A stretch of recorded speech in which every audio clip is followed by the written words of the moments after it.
Welcome to my RV Jaiswal YouTube channel. आप सभी लोगों का हमारे आरवी जायसवाल यूट्यूब चैनल में हार्दिक स्वागत है। आज हम कक्षा 7 के गणित प्रकाश इकाई 3 सांख्यिकी के दक्षताभ्यास 3 के बारे में पढ़ेंगे। इससे पहले कि अगर आप लोग हमारे यूट्यूब चैनल पर नए हैं और सब्सक्राइब नहीं किए हैं तो सब्सक्राइब कर लीजिए और बेल आइकन को भी दबा लीजिए, जिससे कि आने वाले वीडियो का नोटिफिकेशन आपको मिलता रहे। और हमारे वीडियो को यदि पसंद आए तो लाइक और शेयर जरूर करें। तो आइए अब हम चलते हैं दक्षताभ्यास 3 के पार्ट 1 पे, जिसमें हम शुरुआत के पहले सवाल से शुरू करते हैं। देखिए, पहला सवाल दिया गया है यहाँ, किसी परीक्षा में एक कक्षा के 15 शिक्षार्थियों के पूर्णांक 100 में से प्राप्तांक निम्नवत है। किसी कक्षा में 15 शिक्षार्थी हैं जिनका पूर्णांक 100 है, परीक्षा लिया गया तो पूर्णांक 100 का परीक्षा लिया गया, तो ये प्राप्तांक पाए 0 है, 30 है, 30 है, 20 है, 20 है, 40 है, 30 है, 50 है, 60 है, 50 है, 60 है, 80 है, 70 है, 30 है और 30 है। 15 छात्रों ने ये अंक पाए। आगे कहते हैं कि प्राप्तांकों का समांतर माध्य ज्ञात कीजिए। इन्हीं प्राप्तांकों का समांतर माध्य आपको ज्ञात करना है। तो आइए इसे हम हल करते हैं। देखिए, समांतर माध्य का सूत्र होता है, आप जानते हैं कि सभी पदों का योग और बटे पदों की संख्या। समांतर माध्य बराबर पदों का योग बटे पदों की संख्या। तो आइए हम सभी पदों को जोड़ लेते हैं, और पदों की संख्या वैसे 15 दी गई है और हम गिन कर भी प्राप्त कर सकते हैं। तो आइए देखिए, इन सभी पदों को हम जोड़ते हैं। तो 0 धन 30 धन 30 धन 20 धन 20 धन 40 धन 30 धन 50 धन 60 और धन 50 धन 60 धन 80 धन 70 धन 30 और धन 30। इन और बटे गिन लीजिए। तो अगर देखिए 15 पद हैं, 1 2 3 4 5 6 7 8 9 10 11 12 13 14 15। 15 से हम भाग करेंगे। अब ऊपर के अगर सभी संख्याओं को हम जोड़ते हैं तो हमें 600 मिलता है, और 600 में 15 से भाग कर देते हैं, और 600 में अगर 15 से भाग कर देते हैं तो ये 40 अंक आपका इसका समांतर माध्य आ गया। तो मतलब उस कक्षा का समांतर माध्य आपको मिल गया 40 अंक। देखिए, सवाल नंबर 2 कहते हैं कि 10 बालिकाओं के भार किलोग्राम में क्रमशः 40 kilogram, 42 kilogram, 41 kilogram, 38 kilogram, 36 kilogram, 35 kilogram, 42 kilogram, 37 kilogram और 35 किलोग्राम, 35 किलोग्राम हैं।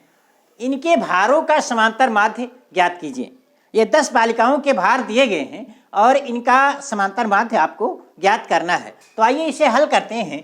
देखिए, समांतर माध्य का सूत्र होता है, आप जानते हैं, इसको तो छोटा कर देते हैं। समांतर माध्य बराबर होता है पदों का योग बटे पदों की संख्या। तो पदों का योग, इन सभी पदों को हम जोड़ लेते हैं। तो देखिए, 40 धन 42 धन 41 धन 38 धन 36 धन 35 धन 42 धन 37 धन 35 और धन 35। और फिर पदों की संख्या, पदों की संख्या तो वह 10 दी ही गई है, वह और गिन के भी प्राप्त कर सकते हैं, गिन भी सकते हैं। 1 2 3 4 5 6 7 8 9 10। तो 10 से हम भाग कर देते हैं। अब देखिए, इन सभी को हम जोड़ते हैं तो हमको 381 प्राप्त होता है, और 381 बटे 10 हो गया, और 381 में अगर 10 से भाग करेंगे तो 38.1 किलोग्राम। मतलब इन 10 बालिकाओं का भार का जो समांतर माध्य निकला कितना, 38.1 किलोग्राम, और यही आपका उत्तर हो गया।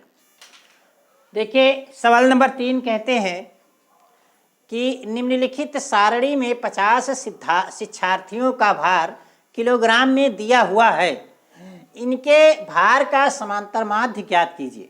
अब ये देखिए, बारंबारता वाली सारणी दी गई है, इसकी मदद से आपको समांतर माध्य ज्ञात करना है। देखिए, भार दिया गया है और बारंबारता दिया गया है। 40 किलोग्राम के 4 छात्र हैं, 42 किलोग्राम के 12 छात्र हैं, 43 किलोग्राम के 18 छात्र हैं, 44 किलोग्राम के 10 छात्र हैं और 45 किलोग्राम के 6 छात्र हैं। तो ये भार दिया गया है, इनका समांतर माध्य आपको ज्ञात करना है। तो आइए ज्ञात करते हैं। तो इसी के लिए सबसे पहले हम एक और सारणी बना लेते हैं, इस तरह से खड़ित सारणी, और इसमें जो चीज़ लिखी है वही लिख देते हैं। जैसे भार किलोग्राम में, और इसे हम पद यक्ष मान लेते हैं। बारंबारता को यफ कहते हैं, फ्रीक्वेंसी यफ मान लेते हैं। अब देखिए, 40 का किलोग्राम के 4 हो गए, 42 किलोग्राम के 12 हो गए, 43 किलोग्राम के 18 हो गए, 44 किलोग्राम के 10 हो गए, 45 किलोग्राम के 6 हो गए। इस सारणी को ऐसे हमने लिख लिया। अब यहाँ क्या करना है, हमको यफ और यक्ष यानी भार और बारंबारता को गुणा करना है। तो गुणा करिए, 40 में 4 से गुणा करेंगे तो देखिए 160 हो गया, 42 में 12 से गुणा करेंगे तो 504 आएगा, 43 में 18 से गुणा करेंगे तो 774 आएगा। 44 में 10 से गुणा करेंगे तो 440 आएगा। 45 में 6 से गुणा किया तो 270 आया। ये गुणा करके हमने लिख लिया। और गुणा करके लिख लिया तो जब इसको हमने जोड़ा, एफ एक्स को जोड़ा, तो ये सिग्मा एफ एक्स हो गया और ये आपका 2148 हो गया। और बारंबारता को जो हमने जोड़ा तो सिग्मा एफ हो गया और ये आपका 50 हो गया। और 50 दिया भी गया है कि ये 50 छात्र हैं।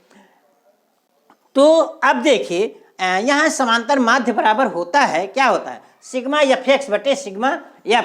तो सिग्मा एफ एक्स मान आपने निकाला कि 2148 और बटे सिग्मा एफ का मान निकाला आपका 50। तो 2148 बटे 50 हो गया और 50 से 2148 में भाग दिया तो आपका 42.96 किलोग्राम आ गया। इसका क्या नाम से समांतर माध्य आ गया और यही 42.96 किलोग्राम आपका उत्तर हो गया।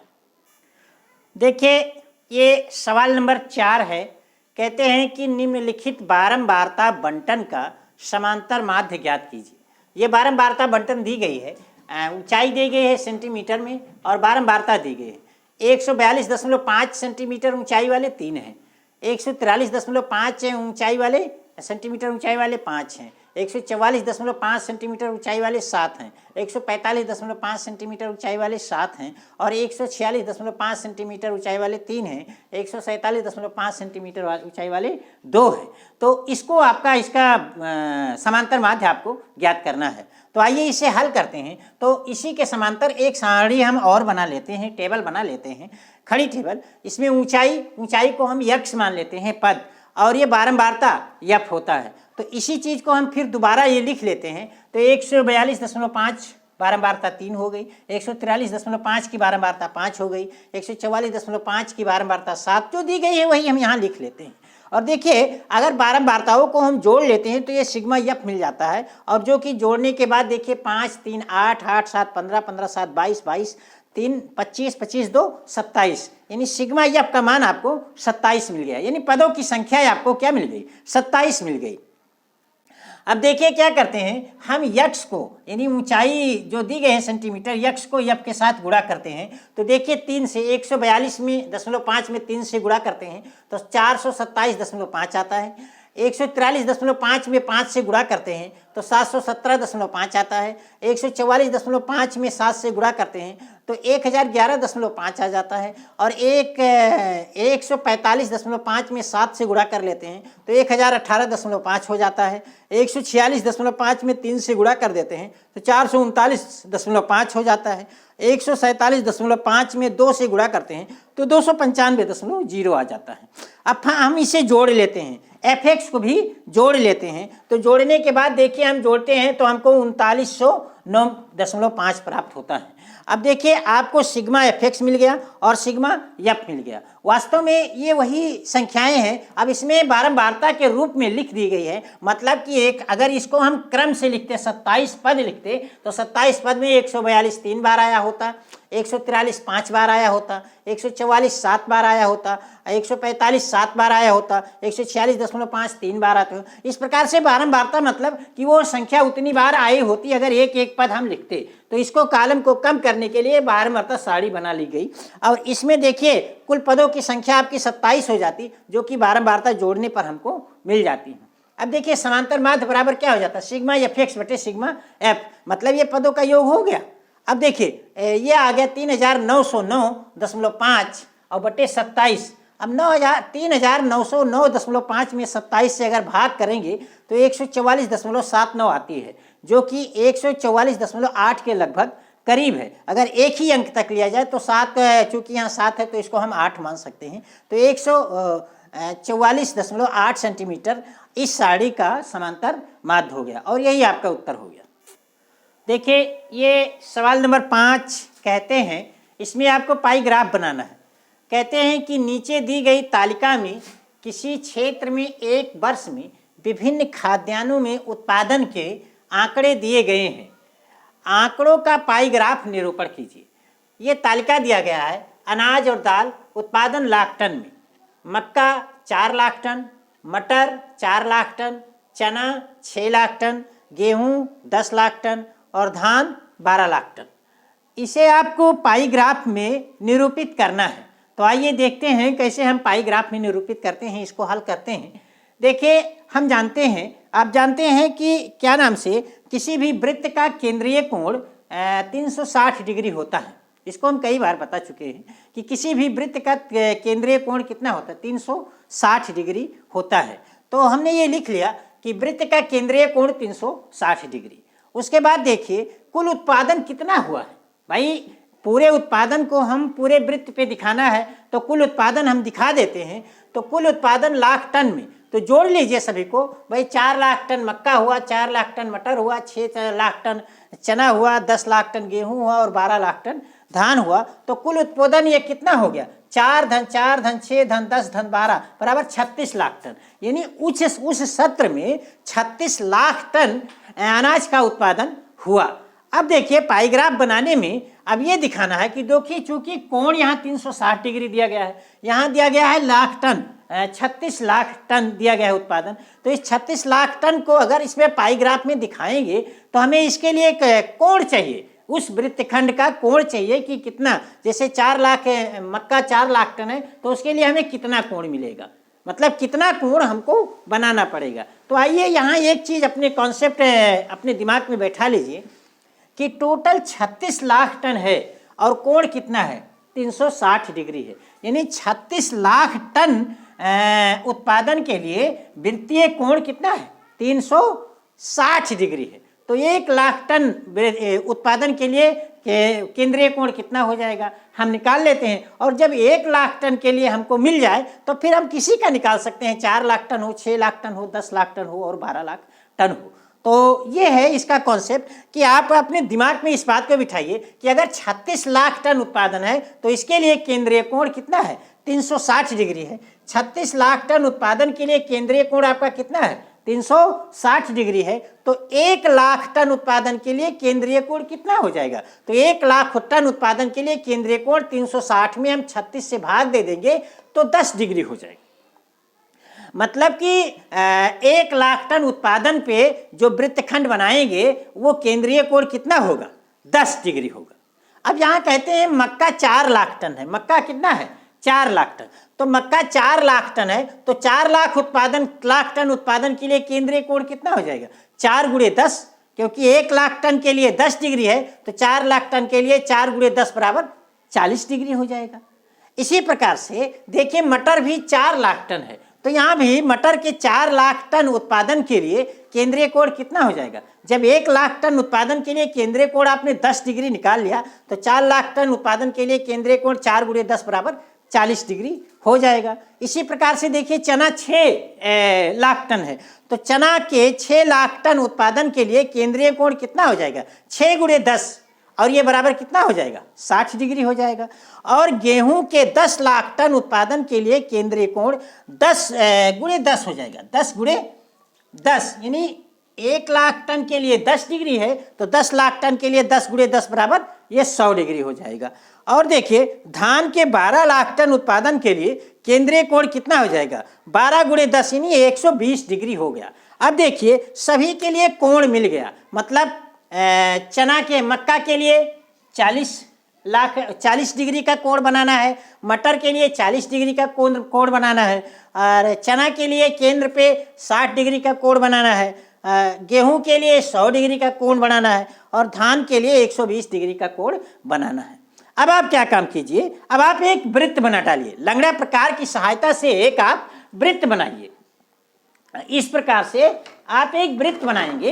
ये देखिए हमारे पास ये बनाने वाला है उपकरण जिससे हम बनाते हैं और आप लोगों के पास छोटा होगा तो आप लंगड़ा प्रकार की सहायता से आप यहाँ एक केंद्र पर मानकर और एक इस तरह से आप वृत्त बनाइए। किसी भी त्रिज्या का वृत्त हो, क्योंकि यहाँ त्रिज्या माने नहीं रखता है, त्रिज्या नहीं दिया गया है, किसी भी त्रिज्या का आप वृत्त बना सकते हैं। अब वृत्त बनाने के बाद में आप क्या कीजिए, पटरी की सहायता से केंद्र से एक बिंदु को मिला देते हैं। चलिए एक बिंदु को ऐसे करके हमने केंद्र से किसी बिंदु को यहाँ मिला दिया। अब एक जब मिल गया तो उसके बाद चांदी की सहायता से आप क्या नाम से कोण बनाते हुए चले जाइए। अब ये देखिए चांदा हमारे पास है, तो इस चांदे की सहायता से चांदे को हम यहाँ इसके केंद्र पे रख के और ऐसे बराबर रख के अब जितना कोण है उतना कोण पे हम बिंदी लगाते हुए चले जाते हैं। और उसके बाद देखिए 40 डिग्री का कोण, 40 डिग्री का कोण और 60 डिग्री का कोण हमने बना लिया। उसके बाद देखिए 100 डिग्री का कोण और 120 डिग्री का कोण बना लिया। अब देखिए ये 40 डिग्री का कोण जो है ये किसके लिए? मक्का के लिए। तो हमने यहाँ इस 40 डिग्री के कोण में मक्का लिख दिया। देखिए इस 40 डिग्री के कोण में मक्का के बाद मटर लिख दिया। इस 60 डिग्री के कोण में देखिए 60 डिग्री चना के लिए आया है, तो हमने चना लिख दिया। और देखिए गेहूं के लिए कितना आया है? 100 डिग्री आया है, तो गेहूं के लिए 100 डिग्री कोण आया है, तो गेहूं के लिए हमने 100 डिग्री का कोण बना दिया।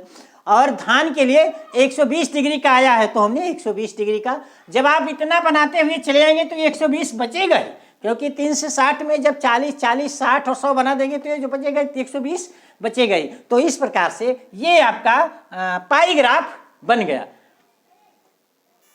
देखिए सवाल नंबर 6 दिया गया है, इसमें भी आपको पाई ग्राफ बनाना है। तो देखिए इसमें दिया गया है कि रविवार के दिन किसी बेकरी की दुकान में हुई विभिन्न वस्तुओं की बिक्री रुपयों में नीचे दी गई है। ये चार्ट आपका दी गई है किताब में। ब्रेड 320 रुपये का, मीठा बिस्कुट 120 रुपये का, नमकीन बिस्कुट 160 रुपये का, प्रेस्टी 80 रुपये का और अन्य बिस्किट 40 रुपये की बिकी। त्रिज्य खंडों के केंद्रीय कोण ज्ञात करके सारणी बनाइए। तो यहाँ एक सारणी बनाना है कि इसके त्रिज्य खंडों के केंद्रीय कोण भी आपको बताना है और इस सारणी के प्रयोग करके एक पाई चार्ट बनाना है। तो देखिए पाई चार्ट बनाने के लिए त्रिज्य खंडों का केंद्रीय कोण तो ज्ञात ही करना था, इसमें कह भी दिया गया है तो हम ज्ञात कर लेते हैं।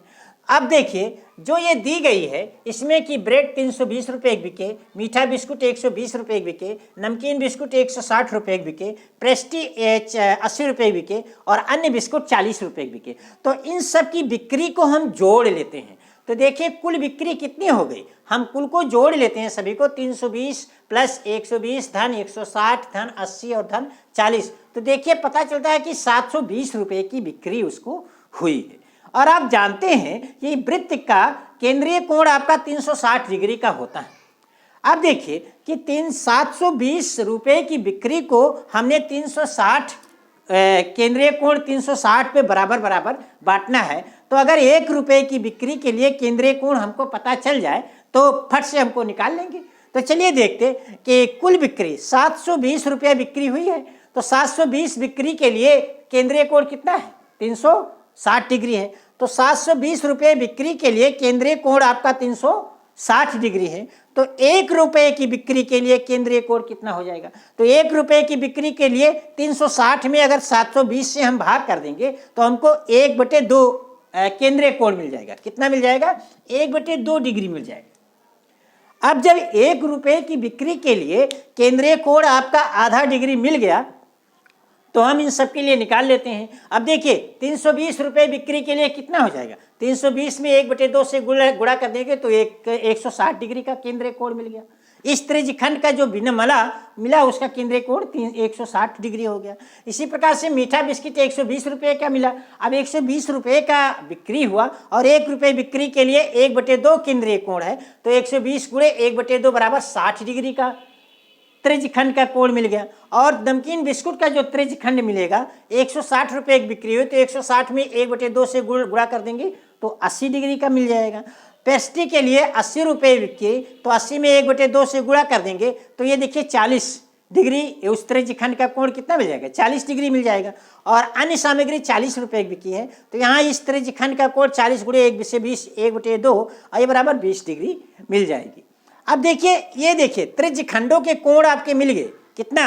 ब्रेड के लिए 160 डिग्री, मीठा बिस्किट के लिए 60 डिग्री, नमकीन बिस्कुट के लिए 80 डिग्री और प्रेस्टी के लिए 40 डिग्री और अन्य सामग्री के लिए 20 डिग्री। जो वृत्त बनाना है आपको पाईग्राफ, उस त्रिज्य खंडों के ये केंद्रीय कोण मिल गए। अब जब त्रिज्य खंडों के ये केंद्रीय कोण मिल गए तो आप आसानी से बना सकते हैं। किसी भी त्रिज्या का एक वृत्त बनाइए, किसी भी त्रिज्या के एक वृत्त बनाइए और केंद्र से यहाँ तक मिला दिए। अब केंद्र से यहाँ तक मिले तो देखिए सबसे पहले 160 डिग्री का आपको ब्रेड के लिए बनाना है। तो इस रेखा के साथ चांदे की सहायता से 160 डिग्री का कोण बना लिया। अब ये देखिए आपका ब्रेड हो गया। उसके बाद देखिए कहते हैं कि मीठा बिस्किट कितना है, 60 डिग्री है। तो मीठा बिस्किट के लिए हमने इस कोण की सहायता से आगे बढ़ा दिया, तो ये 60 डिग्री का कोण यहाँ बना लिया, ये मीठा बिस्किट हो गया। उसके बाद देखिए नमकीन बिस्किट के लिए 80 डिग्री आया, तो नमकीन बिस्किट के लिए इस रेखा के साथ 80 डिग्री का कोण बना लिया, नमकीन बिस्किट हो गया। उसके बाद देखिए पेस्ट्री के लिए 40 डिग्री आया, तो इस रेखा के साथ 40 डिग्री का कोण बना लिया, पेस्ट्री के हो गया। और उसके बाद जो कोण बचेगा वो अपने आप 20 डिग्री का बचेगा, तो वहाँ उसके लिए हम अन्य लिख देंगे। तो इस प्रकार से ये पाईग्राफ आपको बन गया। और इसी के साथ ये अभ्यास 3 दक्षता अभ्यास 3 और इकाई 3 भी समाप्त हो गया है। अब हम आपके साथ अगले वीडियो में इकाई 4 के साथ मिलेंगे। तब तक के लिए धन्यवाद।